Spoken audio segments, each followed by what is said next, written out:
নমস্কার, নতুন একটা ভিডিও নিয়ে হাজির হলাম আমি সুমনা। আজকে চিংড়ি মাছের রেসিপি বানাবো। চিংড়ি মালাইকারি তো অনেক সময় খেয়েছি, কিন্তু এটা আমি চিংড়ি ভুনা রান্না করছি। তো চলুন রান্নাটা শেয়ার করি। এখানে চিংড়ি নিয়েছি, চিংড়ির মধ্যে আমি হলুদ আর লবণ মিশিয়ে মাখিয়ে রাখবো। আর এই সাইডে দেখুন পেঁয়াজ রেখেছি, টমেটো রেখেছি।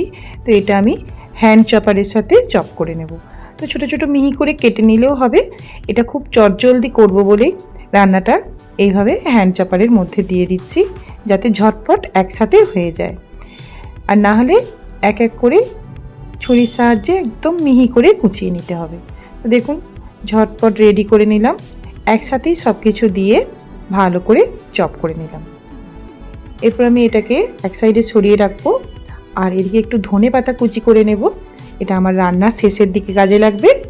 তো এদিকে আমার চিংড়ি মাছগুলো কিন্তু লবণ হলুদ দিয়ে মাখিয়ে রেখেছিলাম, বেশ ভালোভাবে ম্যারিনেট হয়ে গেছে, মানে নুনটা মাছের মধ্যে ঢুকে গেছে। এরপর গরম তেলের মধ্যে মাছগুলোকে ভেজে নেব। চিংড়ি মাছ আমরা সকলেই জানি বেশি ভাজলে মাছটা চিমড় হয়ে যায়, তো খুব বেশি ভাজবো না, জাস্ট মাছগুলোকে উল্টে পাল্টে একটু লালচে করে ভেজে তুলে নেব। ওই তেলের মধ্যেই আমি এরপর রান্নাটাকে সেরে নেব। এই তেলের মধ্যে আমি দিয়েছি পেঁয়াজ কুচি, লঙ্কার কুচি, টমেটো কুচি, যেগুলো আমি হ্যান্ড চপারে করে চপ করে নিয়েছি। কিছুক্ষণ ভেজে নেওয়ার পর এখানে আদা বাটা, রসুন বাটাটা অ্যাড করলাম। এরপর হলুদের গুঁড়ো, জিরের গুঁড়ো, লঙ্কার গুঁড়ো আর লবণ মিশিয়ে দিলাম। সব 1 চামচ করে রয়েছে, বড় টেবিল চামচের। এরপর একটু জল দিয়ে মশলাটাকে একটু ফ্রাই করে নেব। ভেজে রাখা মাছগুলো মশলার মধ্যে দিয়ে দিচ্ছি।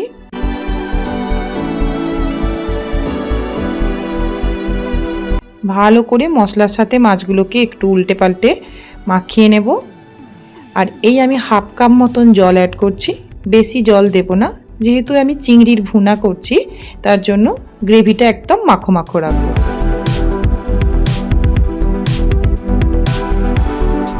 ওপর থেকে বেশ কয়েকটা কাঁচা লঙ্কা ছড়িয়ে দিলাম, একটু ঝাল ঝাল হলে খেতে ভালো লাগে এই রেসিপিটা।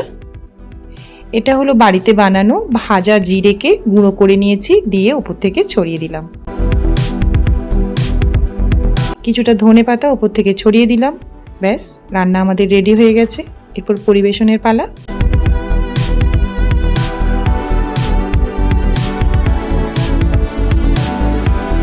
এরপর নামিয়ে নেব, দিয়ে গরম ভাত, পোলাও, লুচি, রুটি সব কিছুর সাথেই কিন্তু এই চিংড়ির ভুনাটা দুর্দান্ত খেতে লাগবে। ভিডিওটা সম্পূর্ণ দেখার জন্য অসংখ্য ধন্যবাদ। নতুন ভিডিওর সাথে আবার কোনো একদিন হাজির হয়ে যাব। আজকের মতো এই পর্যন্ত। সকলে সুস্থ থাকবেন, ভালো থাকবেন। ধন্যবাদ।